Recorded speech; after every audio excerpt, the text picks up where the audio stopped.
Relegated. Book 1. Wake of Ruin. Written by Brett Jensen. Narrated by Brett Jensen. Their feet run to evil, and they make haste to shed innocent blood. Their thoughts are thoughts of iniquity. Wasting and destruction are in their paths. Isaiah 59:7.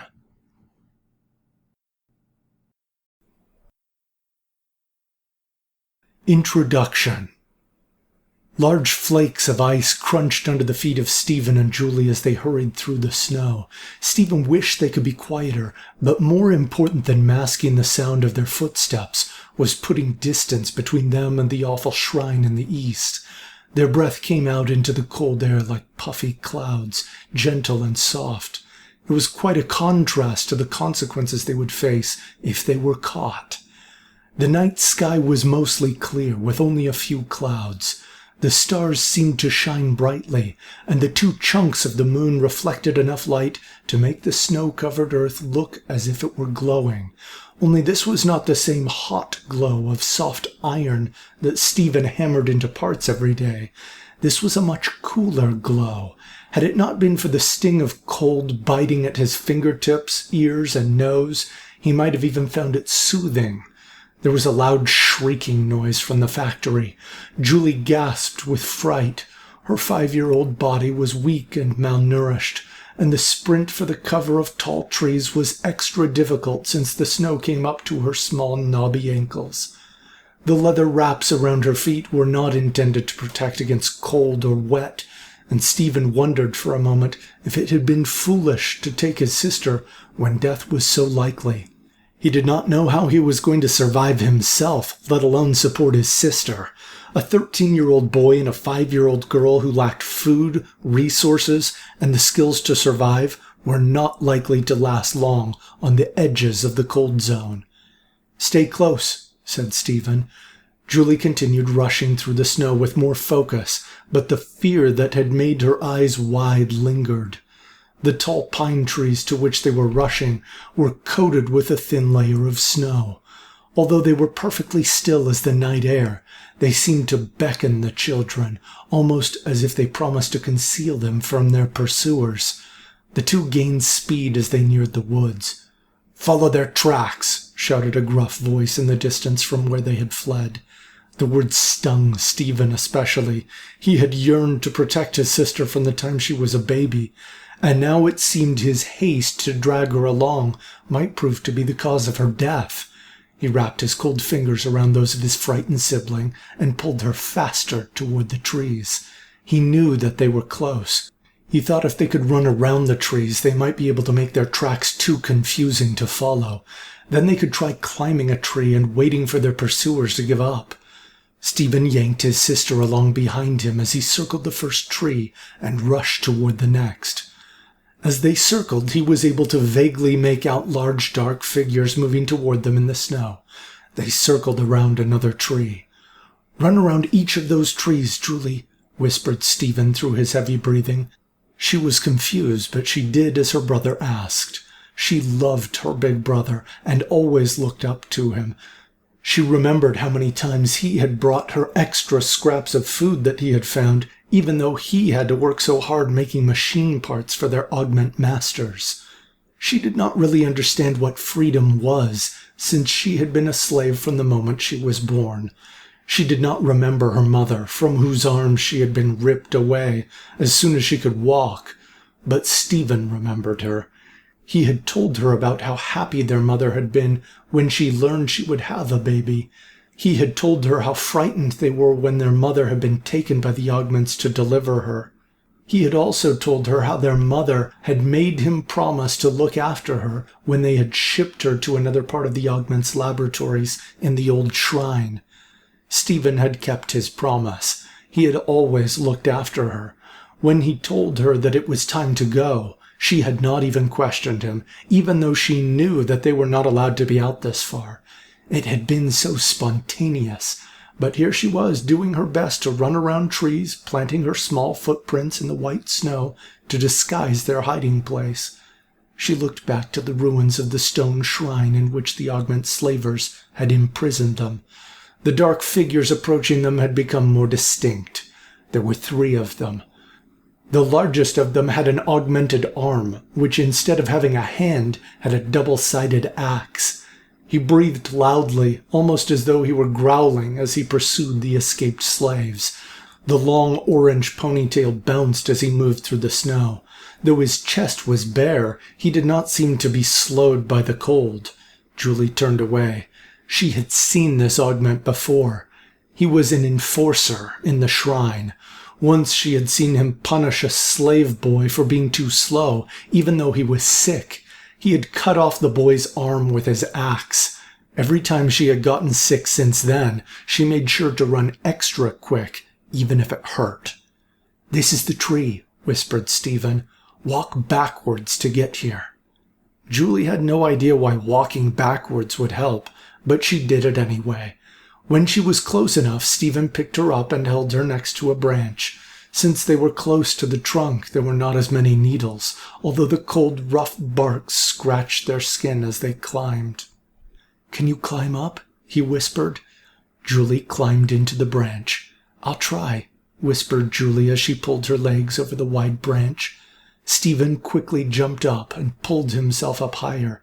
He then turned to Julie and held her up to the next branch before joining her himself. After repeating the process for several branches, Stephen knew it was time to hide. "We must be very quiet, Julie," he whispered. "Try not to move or make any sounds." They held still and watched as the augments drew closer to the edge of the forest. Everything seemed to slow as they watched their 3 pursuers carefully examine the confusing footprints scattered between the trees. "They must be close," shouted the axe-handed augment. "Spread out." As they drew close, Stephen could make out the augmentations that the other 2 pursuers possessed. They were obviously basic guards. One had dark metal plates weaved into his skin as a sort of armor. He was also shirtless, but unlike the axe-handed augment, the cold did seem to make his movements stiff, almost as though he were a robot. The other had a gun mounted to the top of his bald head, making him appear to be a walking turret. Using careful muscle control, augments such as this could keep their hands free while they shot at their enemies. He was clothed with a black leather coat and a pair of dark glasses.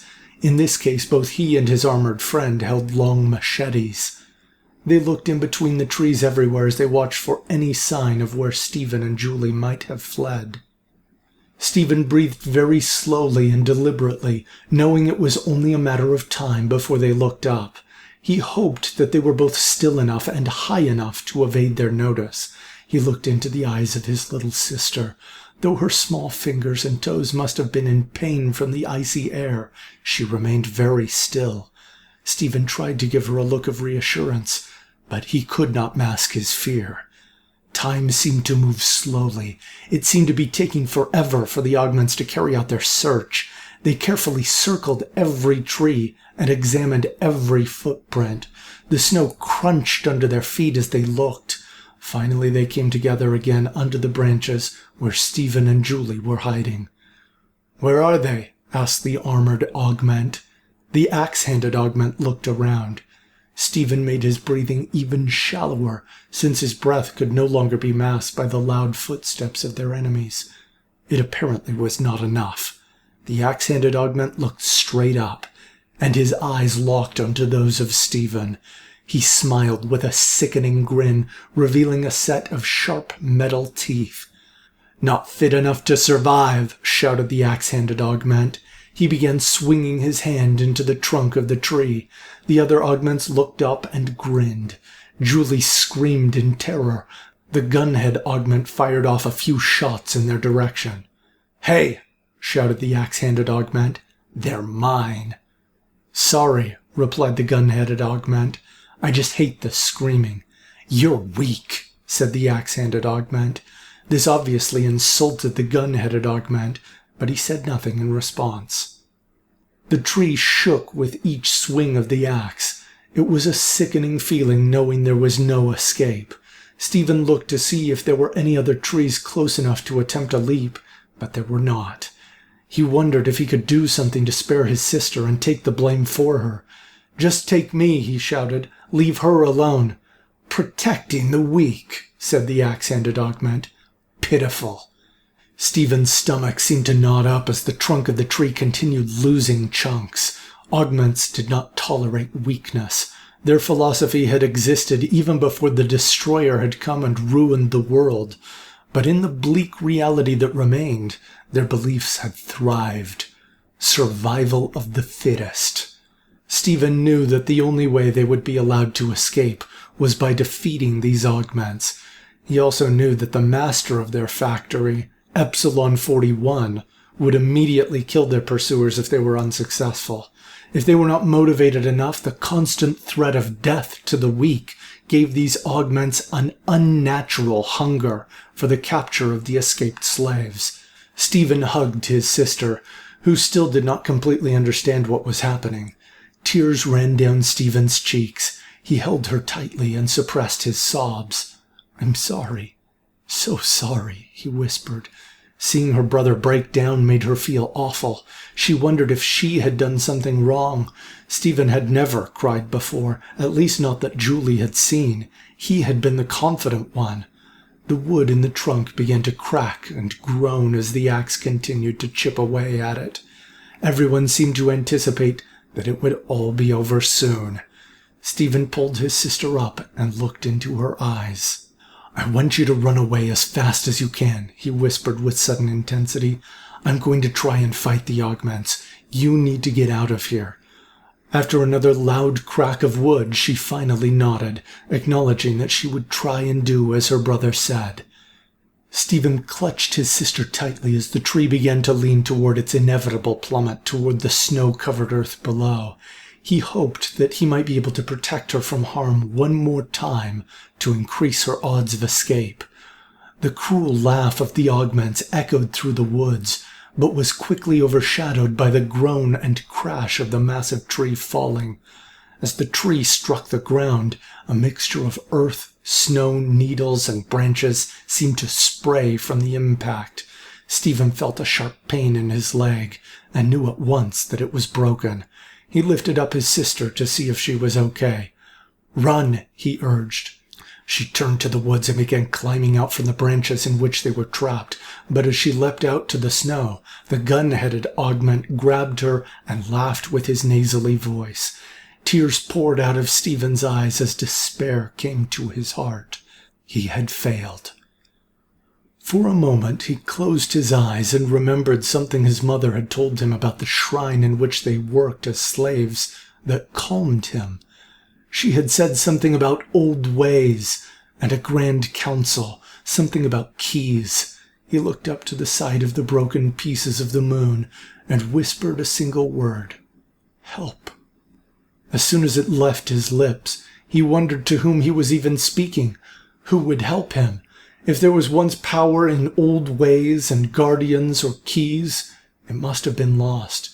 Just as the shrine that may once have held significance in an age of civilization had been turned into a slave-run factory in their ruined society, it seemed that people themselves had been repurposed to become tools for the fit. He was weak. And yet, the shrine was still there. He had never wondered why it was still there. He had always taken it for granted. If the Destroyer had eliminated the old ways and the council, would it not have also destroyed the shrines that had been made to remember them? He decided this train of thought was foolish. After all, he was about to be killed by vicious slavers. The axe-handed augment stepped up to him and grabbed him by his clothing. Stephen winced at the pain as he was pulled up through the branches and dragged out into the open next to his sister. This was it. This was the end. A gunshot rang out in the night. After a moment of shock, Stephen realized that he had not been shot and whirled to check his sister, assuming that Gunhead had finished her off in spite of Axehand's warning. To his amazement, he saw Gunhead fall back into the snow. The other augments began whirling around to find the source of the shot. Another shot echoed through the cold air. The armored augment dropped down. The axe-handed augment grabbed Stephen and held his axe blade close to Stephen's throat. If you're going to try and rescue them," shouted the axe-handed augment as he looked around for some clue as to the source of the shot, "you won't be able to get—" Another gunshot interrupted him, and he fell back. His blade made a small cut in Stephen's neck, but it was very shallow. Julie rushed to Stephen and held him, her eyes wide with fear. Stephen clutched his sister, ignoring the sting of the cut on his throat and the throbbing of his leg. After a few moments, they became aware of a tall figure walking through the woods in a long, dark trench coat. He had a pistol aimed toward them. The children shivered with cold as he approached. "When he gets close," whispered Stephen, "I will distract him, and you run." Julie nodded. As he approached, it became clear to the children that the mysterious figure was not aiming for them. His weapon was still trained on the axe-handed augment in the snow. "Are there any others?" the mysterious man whispered. Stephen shook his head. The man continued to look around, and then back to the dead augments. Finally, he put his handgun back into a holster under his coat. "I can't stand these augments," he said. He turned back to look at the children. The shock and loss of adrenaline now seemed to expose them to the coldness in the weather, and they began shivering. "You were slaves, weren't you?" he said as he examined their clothing and condition. They nodded. He paused and then reached into his coat, pulling out a strip of jerky. He offered it to Stephen. Slowly, Stephen reached out and then snatched it before cowering back in front of his sister. He smelled it to see if it was real.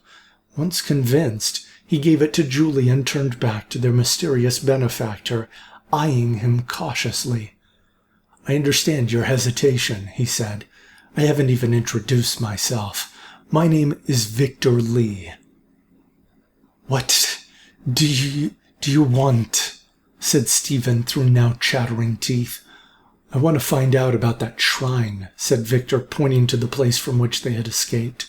"In exchange for you answering all my questions about that shrine, I will give you some supplies and clothes to help you escape." Stephen knew that he really had no alternative. For whatever reason, he had been given another chance to help his sister. He doubted Victor's story, but he could not turn down his request. "Okay," said Stephen, "but my leg is broken." Victor frowned. He turned back to the fallen tree and snapped a piece of long branch off. Then he got out a knife and hacked off the smaller branches and needles. "This should make a good splint," said Victor. "I'm not a very experienced healer, but I know a hospital in town a couple miles that way." Victor pointed deeper into the woods.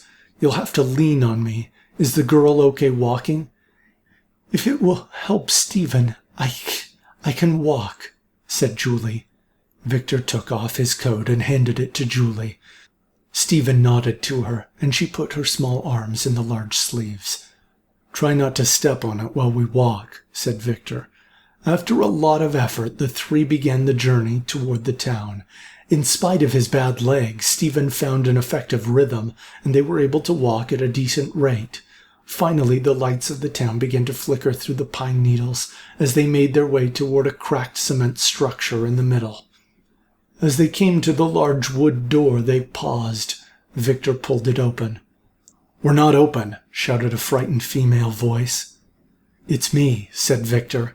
"Victor?" asked the voice. A middle-aged woman shining a flashlight at the three of them approached. "Shut the door. It's freezing out there," she scolded. "Sorry, Mary," replied Victor. Stephen and Julie kept silent as Victor closed the door behind them. "Who are these children?" said Mary with a sense of concern. "Go on," said Victor. "Tell Mary your names." Of course, Victor had to say that because he had not asked the names of the children himself yet. Julie, chattered Julie. "Stephen," said Stephen quickly. "You are chilled to the bone," said Mary, giving the obvious diagnosis. "Why would you be walking around the borders of the cold zone? You should know better than that." "They didn't have a choice, Mary," said Victor. "Augments," whispered Mary. The disgust in her voice was plain. Victor nodded. Mary sighed. "Victor," she said, "you know I'm sympathetic, but I just can't take on more patients. I don't have the credits." "I know," said Victor. "I will cover their expenses until they are well. Then they can earn their keep helping out." "I don't know," said Mary as she looked at Stephen. "Do you know anything about working with metal or making machine parts?" "Yes, master," said Stephen. Mary whirled around to Victor. "Did you put him up to this?" she demanded angrily. Victor shook his head innocently. Mary looked at Julie. "What about you, little one?" asked Mary. No, master," she said fearfully. But I'm good at tidying," she added. Mary looked up at Victor with a frown, then back at the children. "Okay, if you're going to work for me, we need to get one thing straight right now," said Mary in a low voice. "You are not slaves. You may not call me master. My name is Mary. Please call me by my name." "Yes, Mary," the children stuttered. "No," scolded Mary. "Don't say it the way you say master. Say it like you're talking to a human being, not a slaver." Stephen and Julie looked at one another in confusion for a moment before turning back to the woman. "Okay," said Stephen finally. "Thank you, Mary." Her weary expression melted at the sound of sincerity in his voice. "That's better," she said with a hint of a smile. "Now let's get you warmed up and take a look at your leg." Victor helped Stephen and took Julie's hand as Mary led them to a small room with a pair of beds. "Up onto the beds," said Mary. Julie walked to one of the beds and climbed up. Stephen leaned on Victor as he helped him onto the other. Soon bowls of warm water were placed so that the children could get relief from their frostbitten feet and hands. Mary set the bone in Stephen's leg and provided a better splint to prevent movement than the pine branch that Victor had hastily applied. After the first aid was given, Mary ordered them to try and get some rest, and then left the room. Victor took his coat back from the side of Julie's bed now that she was wrapped in a warm blanket. He turned to Stephen. "So, Stephen," said Victor, "what do you know of that shrine?" "Well, the master of the augments there is called Epsilon 41, said Stephen. "He has a huge shell that makes him look like a giant ball. No one really knows what he looks like inside, but he says he has an absolute defense." "Do you know why the augments are there?" asked Victor. Stephen shook his head. "They've been there since before my mom can remember," said Stephen. "And we aren't exactly allowed to ask questions about why they do things." Victor clenched his fists. He hated augments. He hated slaver augments even more. "Do you recall seeing any symbols carved in the stone?" asked Victor. He reached into his coat and pulled out a piece of paper. Unfolding it, he showed it to Stephen, hoping to jog his memory. "Any of these?" Stephen looked at the symbols carefully.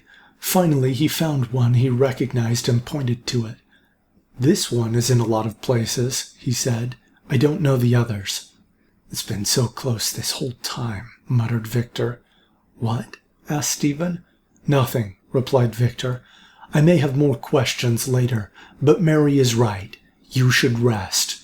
Victor turned and headed for the exit when Stephen interrupted him. "Victor?" he said timidly. Victor turned. "Thank you for saving my sister." Victor paused as he looked at Julie, who had dozed off. He then turned back to Stephen. Though he was young, this boy had been willing to sacrifice himself to save her. Victor turned away to hide the tears welling up in his eyes. "You're welcome," he said at last as he left the room. Outside the room stood Mary with a small computer in her hand. She was tapping her foot impatiently. "Going somewhere?" asked Mary. "You thought I would just leave without paying you?" said Victor. "Would you?" asked Mary. "Of course not," replied Victor. He pulled a small device from his coat and inserted it into the machine. 8,000 credits, all yours," said Victor. A second later he retrieved his drive. "It took you a long time to save those credits," said Mary sadly. It's okay," said Victor. "I'll have enough." "What if it's not there, Victor?" asked Mary. "There aren't very many people left who talk about the old ways, the guardians, the divine keys. What if it was just a story? What if none of it is real? Most of humanity has been relegated to living as opportunistic scavengers that trade in lies. What if it is there, Mary? Asked Victor. What if it's all real? Mary frowned at him, but after a moment she suddenly embraced Victor. Be careful, she whispered.